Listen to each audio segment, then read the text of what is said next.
driver training or defensive driving. They'll teach chainsaw safety in the DPW. They'll have different programs for department managers to be involved in terms of discrimination and civil rights and such.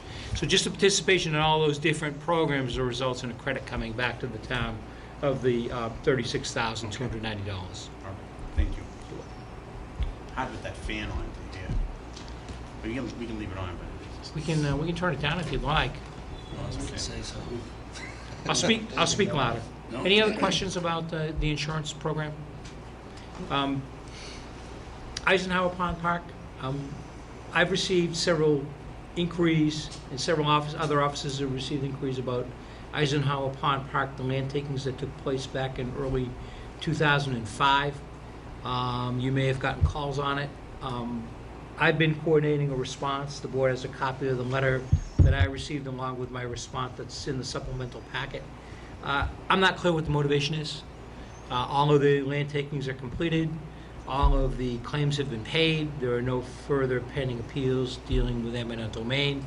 Since it's considered to be parkland, the town is restricted in terms of how it uses the property, in terms of whether it can be sold and such. So we'll fulfill the requirements under the public records law, but please, if you do receive inquiries, send them in my direction, because what we want to do is have one office responding versus a bunch of other different offices responding. Has there been, you said 7 town offices, but has there been more than one resident that's inquired about it? No, it's been one. Just one. Town clerk and community planning commission in my office. Very good. And then I just wanted to update the board in executive session on a couple of labor matters. I wanted to mention the board didn't make its way into the report that the capital planning program is underway. The finance department has sent out notices to all our departments to get their capital proposals in by the 23rd of this month. At that time, I'll review and prioritize the capital program for presentation to the board at its meeting on August 13th. It's currently presented. We presented to the board on the 13th. I'll ask the board to vote its capital recommendations at your meeting on the 20th. So that's the schedule that we're going to follow, and I'll address a little bit more about capital when we get into a discussion of my goals and objectives. Thank you, Mr. Valiakonis. Just about 7:30, we'll go to item 5, the discussion of Chestnut Street traffic issues. We've discussed it several times. As we handled it in the past, everyone will have an opportunity to get up, speak. I ask you, if you want to speak, raise your hand, you'll be recognized, come to the podium, state your name and your address. I just don't wish to have anyone sitting in their seat shouting out. I'd like to give everyone an opportunity to be heard. And so those at home can hear you as well. I'm asking you to come to the microphone. So anyone here from the public would like to? Sir, please go forward. Hi, my name's Al Duff, 83 Haverhill Street. I've actually contacted each of the selectmen for the past week and a half or so once I learned about the news and the transcript. I also put ad in the transcript and a letter to the editor. So I think my points are out there. I'll reiterate them to make sure that everyone's clear on them.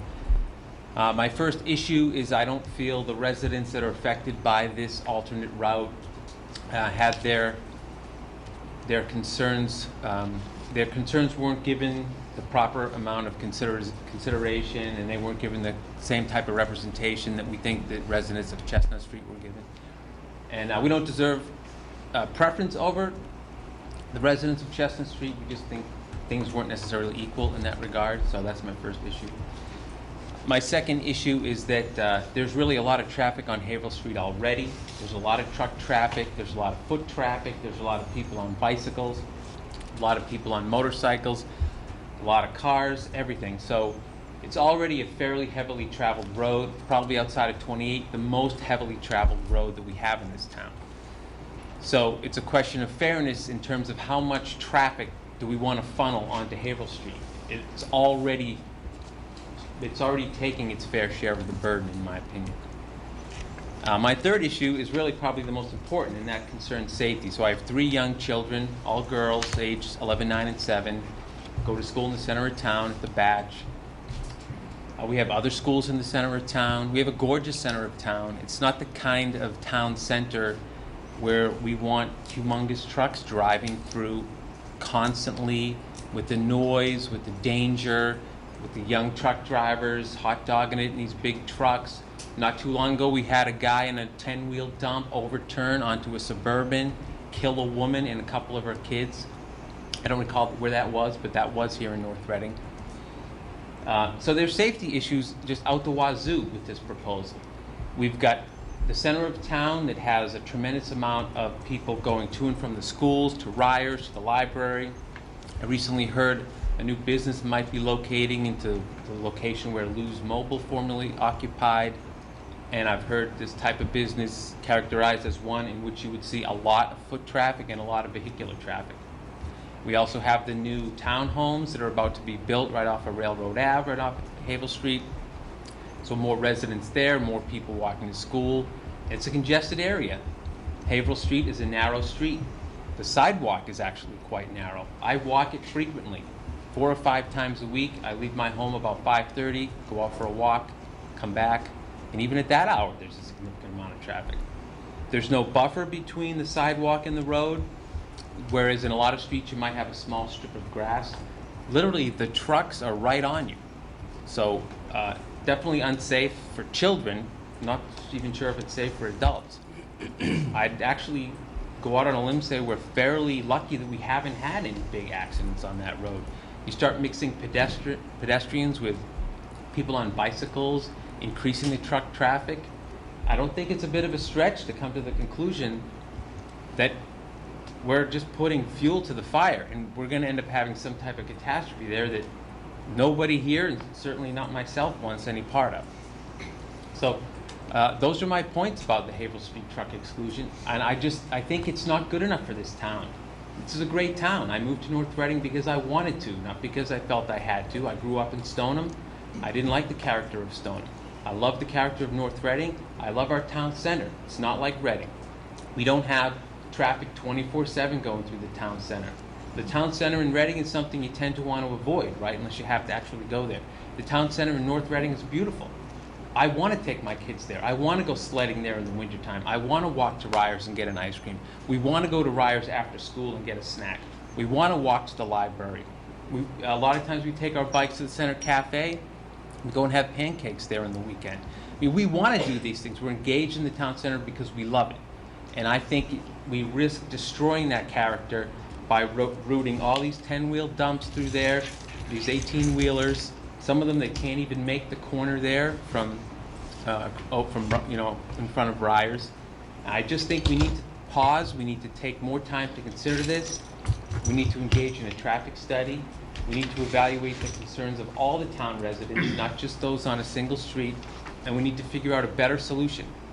Now, I totally recognize the people on Chestnut Street not being happy with truck traffic. I live on a street with extremely high traffic volume. I understand what their concerns are. I think there's a better solution for the entire town, and I'd just like to pause and let's take some time to consider what's a home run for this whole town. Now, we just had the baseball team win a great prize. Let's hit a home run for the town here tonight, or whenever these major decisions need to be made. Let's not accept a bunt single, if you will. Let's swing for the fences here. We don't get much by routing truck traffic from one residential street to another. I just don't see that being a very beneficial move for the town. I think there are better solutions, possibly utilizing Route 28 Main Street, or maybe there's others that I haven't considered. But those are the points I'd like to make. Thank you. Sure, thank you. Anyone else like to speak? Why don't you? Hello, my name is Kevin Beckier. I live on 88 Haverhill Street. And I, like Al, found out about this in the transcript, so I tried contacting all the selectmen, because I think from my perspective, I just wanted to get like a better understanding for the rationale that was behind making the decision that we did make. So, I just wanted to see if I could get access to, what's the traffic like, how often, how much of the trucks, how many trucks actually go through Chestnut Street, and what times are they going through at this certain time of day. And I had a few concerns as well, where I thought that the stretch of Haverhill Street that we're talking about, like from a numbers perspective, I saw that there was, I actually drove down Park Street and the part of Haverhill Street that is impacted, and I said, okay, let me just count the houses. And there's around 50 houses that are on the streets that would be impacted had we put this truck exclusion in on Chestnut Street, and there's 25 houses along Chestnut Street. So I was just wondering, like, if we could have a little bit of discussion as to like what went into the whole truck exclusion, because I felt like, I didn't even know that this was like as imminent of an issue. So I wanted to make sure that I understood where you were coming from in coming to the decision that you made. I can address part of that. The truck exclusion came up probably initially here in this form probably 6 months ago. And then from there, this issue on Chestnut New Street's been out there for a couple of years. There was actually a traffic study that was done, and then most recently, 6 months ago, was when it was presented before us. Truck exclusion had come up at that time, but at that meeting, it was virtually dismissed because we didn't want to do what we ended up doing on our last meeting. And then we went from truck exclusion when the DPW director got together with the fire chief and police chief. It went to traffic calming devices. Then it went from traffic calming devices in conjunction with a center island on Chestnut Street. And then the last meeting, I thought we were again going to consider a modified traffic calming with a center island on Chestnut Street. And when the meeting involved, it went then to a truck exclusion. And I personally, and I told Mr. Duff this, it's one vote since I've been on this board that I regret voting in favor of that truck exclusion. My fault. But what I need to get further educated is from the DPW director in terms of, I'm still not clear as to whether or not we can give an alternative for a truck exclusion that does not include 62 to Haverhill Street. I have some DOT regulations that seems to suggest it lays out 3 options. One, wholly within the community, that would be what we did at our last meeting, 62 to Haverhill. Second would be partially in an adjacent community, but only on State Highway. And we think we could go 28 to 128, or 93 to 128. The third, like partially in an adjacent community, but have the adjacent community written approval. I just haven't seen, what came out of the last meeting was, at the end of that meeting was that, no, we had to give these trucks a point-to-point, meaning my understanding was, once we cut them off on Haverhill Street at New, we had to give them access from that spot down to 62. I'm still not clear as I sit here tonight whether or not that's accurate, the information that I have. So if that's not accurate, I think we could reconsider, or hope the board would consider reconsidering the traffic exclusion route that was proposed at our last meeting. Now, I hope that answers part of your question as to how truck exclusion came up. It came up 6 months ago, virtually dismissed because we didn't want to do what we ultimately did. But then we came back around to it at our last meeting. So I don't know, I know our DPW director's here. Mr. Cannavale, can you educate me or clarify things in my mind that are not so clear? That's a big thing. I know, there's a lot of things that are not clear in my mind, but and specifically related to this truck exclusion issue. I know that Mrs. Varka that was here the last time said, no, we got to give them point to point. I thought initially you had said, no, that's not accurate. There are these 3 options that lie within the DOT regulations. But at the end of the day, we came back to, no, we had to give them a point to point.